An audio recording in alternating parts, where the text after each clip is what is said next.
nakaupo. Subukan nyo namang tumayo at baka matanaw ninyo ang tunay na kalagayan ko.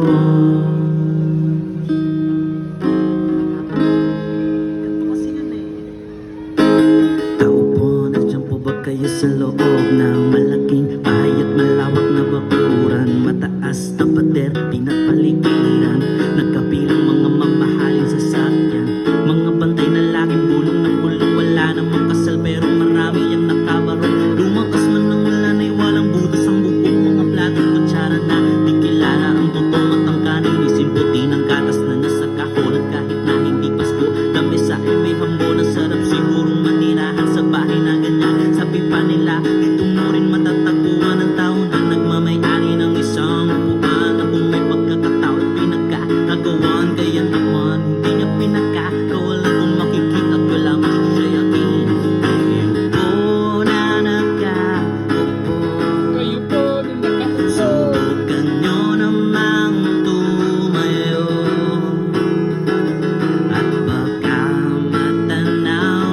baka matanaw ninyo ang tunay na kalagayan ko. Mawalang-galang na po sa taong nakaupo. Alam nyo bang patakal ng bigas namin ay di puno. Ang dingding ng bahay namin ay pinagtagpit-tagping yero. Sa gabi ay sobrang init, tumuto na ng yelo na di kayang bilhin upang ilagay sa inyong pinakulang tubig sa lumang takuring uling-uling. Gamit ang panggatong na inanong damas na estero na nagsisilbing kusina. Umagayaming banyo aking inay na may kayaman. Ang isang kaldero na nagkagamit lang pagkaking ama ay sumweldo pero kulang na kulang pa rin. Kulang ng tuyot asin, 50 pesos sa maghabay pagkakasyahin. Di ko alam kung talagang maraming harang o mataas naman ba ako to. Nagbubulag-bulagan lamang po kayo. Kahit sa dami ng pera nyo, walang tutong ang makakapagpalino ng mata nyo. Kaya huwag kang masyadong halata. Bato sa langit, ang mata maayawang salamat din. Bato sa langit, ang mata maanay, huwag masyadong halata. Huwag kang masyadong halata. Huwag kang masyadong halata.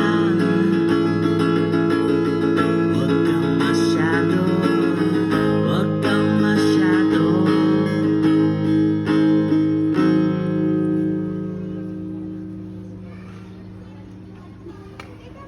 Maraming may tato, niinom nagpapausok, ngunit di nagpapanggap katulad nyo.